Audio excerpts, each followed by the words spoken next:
হঠাৎ করে কে যেন আওয়াজ দিল ঘরের দরওয়াজায়, আল্লাহ কারীম আমি ভিক্ষুক, আমার কিছু ভিক্ষা দাও। স্বামী বেচারা ডাক দিয়া কয়, এখন মেজাজটা কেমন লাগে? ও স্ত্রী কি করা যায়? কয় কিছু ভিক্ষা দিয়া দাও। কয় দিব না। কেন দিবা না? আমার আব্বাকে দেখছি কোনদিন সাইল রে ফিরাইয়া দেয় নাই। আল্লাহর আইন হলো, ও বান্দা, ওয়া আম্মাস সাইলা ফালা তানহার, সুয়ালকারী ভিক্ষুকের কখনো ধমক দিবি না, খবরদার। পারো না ক্ষমা চাইয়া বিদায় দাও, ধমক দিবা না, কারণ মাজলুমের চোখের পানির বরদোয়া জাগায় কবুল হয়ে যায়। নাফরমান বান্দা স্ত্রীর কথা কানে না দিয়া স্ত্রীকে বলে, তোমার এত দরদ কেন? তুমি দিয়া দাও। আমি দিব না। স্ত্রী বলে, না, খালি হাতে ফিরাইয়া দিও না, তুমি তো তারে কোটি টাকা দিবা না, সামান্য দিবা, দিয়া দাও। স্ত্রীর কথা স্বামী না শুনিয়া মেজাজটা কেমন যেন গরম হয়ে গেল। গরম মেজাজ নিয়া দরজার কিনারায় দাঁড়াইয়া ভিক্ষুকের ইচ্ছা রকম গালাগালি করলো, রে বেহায়া বেয়াদব, যে কোনো সময় এসে দরজায় দাঁড়াও, লজ্জা করে না? বের হয়ে যায় এখান থেকে, না হয় ঘাট ধাক্কা দিয়া বের করে দিব। এইভাবে ধমকাইয়া যখন বিদায় দিল, ভিক্ষুকটা চলতেছে বাড়ির দিকে, আর চোখের পানি বেয়ে বেয়ে পড়ে গাল ভিজে যাচ্ছে। আর আসমানে তাকাইয়া ডাক দিয়ে বলে, মালিক আমি গরিব মানুষ, তুমি আমারে বানাইছো, আমারে ভিক্ষা দিতে পারবে না? বললেই তো হয়ে যাইতো, আমারে কেন গালাগালি করলো? তোমার কাছে বিচার চাই, এই জমিনে আমগো গরিবের বিচার কেউ করবে না, তুমি আসমান থেকে বিচার করো। আল্লাহ কয়, অন্যায় করলে ছাড় দিব, কিন্তু সীমা লঙ্ঘন করলে আর ছাড় নাই। জমিনের মধ্যে আমি জায়গায় বিচার শুরু করব। ভিক্ষুকের চোখের পানি আরশে আজিমের মধ্যে গিয়া ধাক্কা লাগায় দিল। এই ধাক্কায় আল্লাহর আযাব নেমে আসলো এই বেঈমানের উপরে। এত সুন্দর স্ত্রীর পরামর্শ না মানিয়া এই বান্দা স্ত্রীর সাথেও খারাপ ব্যবহার। স্ত্রী কয়, তুমি ভিক্ষুকটারে এমনি ফিরায় দাও, গালাগালি করলা কেন? এবার স্ত্রীকে অকথ্য ভাষায় গালি দিয়ে কয়, তাড়াতাড়ি গাট্টি ডাল, তোর বাবার বাবি তুই চলে যা, এই জমিনে মাইয়ার অভাব নাই, তোর মতো বউ আমার দরকার নাই, তোরে আমি তালাকের সিগন্যাল দিয়া দিলাম, বাড়ি চলে যা। আল্লাহর বান্দিকে যখন তালাকের সিগন্যাল দিয়ে দিল, আল্লাহর বান্দি চোখের পানি ছেড়ে কান্না করে আর বলে, হে মালিক, এই কি আমার জীবনের পাওনা? আমিও আজ মাজলুম হয়ে গেলাম। স্বামীর সাথে তো বেয়াদবি করি নাই, তুমি কুদরতের ফয়সালা দাও, কোথায় যাব রে মালিক? না করি, এরপরে শেষ সময় বিদায় নামতেই হবে, থাকতেই দিবে না। আল্লাহর বান্দি বিদায় নিয়ে বাবার বাড়ি চলে গেল কান্না কণ্ঠ নিয়ে। আব্বা জান, আমার কপাল বুঝি খারাপ হয়ে গেল। আল্লাহ কয়, তোর উপর পরীক্ষা, ধৈর্য ধারণ কর। আল্লাহর বান্দা মেয়েটাকে ডাক দিয়ে কয়, ধৈর্য ধারণ করো। আল্লাহর বান্দি ঘরের মধ্যে আছে, এখন বাবার ঘরে থাকে, আল্লাহর কাছে নামাজের মুসাল্লায় বৈশা কান্না করে, কোরআনের তেলাওয়াত করে, আর আল্লাহর কাছে বলে, আল্লাহ তুমি দয়া করে আমাকে মাফ করে দাও।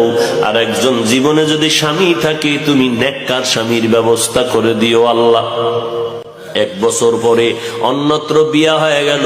এবার স্বামীটা পাইল খুব ভালো, ভালো স্বামী পাইয়া সুন্দর জীবনের ফুলের বাগানের সংসার চলতেছে।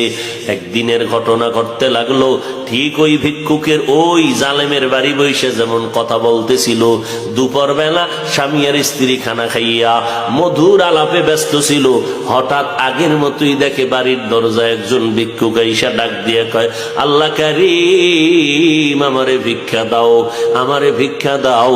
আমার স্ত্রী ডাক দিয়া কয়, কথাটা শুই না। আমি আমার স্বামীকে বলতে যাব, এর মধ্যে দেখি স্বামী কয়, বিবি কথা বন্ধ করে দাও, আমার ঘরে ভিক্ষুক আসে নাই, আল্লাহ পাকের একজন মেহমান এসে দাঁড়ায় গেছে, একটু সময় দেও, আমি মেহমানদের মেহমানদারি করাই। দরজাটা খুলিয়া ডাক দিয়া কয়, চাচা, বুড়া মানুষ আসেন, এই দুপুর বেলার টাইম গড়াইয়া গেল, খানা খেয়েছেন? বলে না, বসেন, ঘরের মধ্যে বসাইয়া, সামনের দরজা দিয়ে খুলিয়া বসাইয়া। এবার স্ত্রীকে কয়, বিবি খানা দানা যা আছে দাও। খানা খায় না নাকি? আজকেও খায় নাই। বলে 3 দিন পর্যন্ত এই ভিক্ষুকটা না খাইয়া কাঁদতেছে, এবার যা পারো দাও।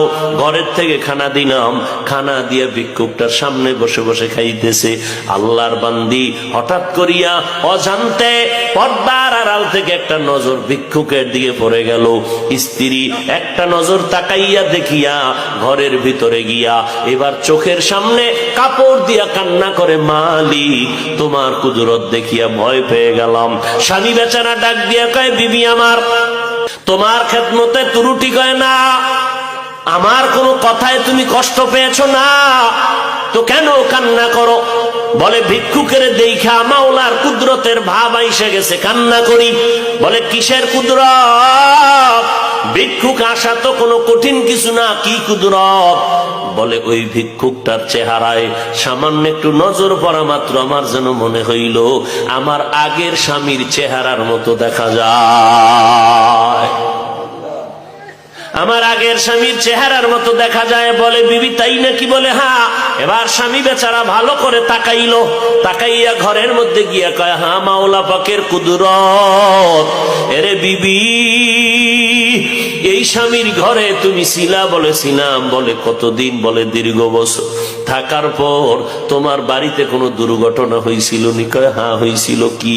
কয়, ওই স্বামীর বাড়ি থাকতে একজন ভিক্ষুক গিয়া আমার দরজায় দাঁড়াইয়া আল্লাহ কারিম বলে যখন ডাক দিয়েছিল, আমার স্বামী ওই ভিক্ষুকটারে পারে না, ঘাড় ধাক্কা দিয়া বের করে দিবে, গালাগালি করেছে। আমি স্বামীকে বাধা দেওয়াতে স্বামী আমার সাথে খারাপ আচরণ করিয়া তালাকের আওয়াজ দিয়ে আমাকে ঘর থেকে নামাইয়া দিছে। স্বামী বেচারা কয়, আল্লাহ পাকের কুদরত বড় কঠিন। ওই ভিক্ষুক যখন কান্না করেছিল, আল্লাহ তুমি মেহেরবানি করে বিচার করো। এ স্বামী, ও বিবি, তুমি জানো না ওই দিন তোমার ওই জালেম স্বামীর ঘরে যেই ভিক্ষুক দরজায় দাঁড়াইয়া চোখের পানি ছেড়ে ভিক্ষা চেয়েছিল, আর ওই জালেম ঘাড় ধাক্কা দেওয়ার মতো গালাগালি করে বিদায় দিয়েছিল, ওই দিনের ভিক্ষুক অন্য কোন পুরুষ নয়, ওই দিনের ভিক্ষুক ছিলাম আজকের তোমার আমি স্বামী।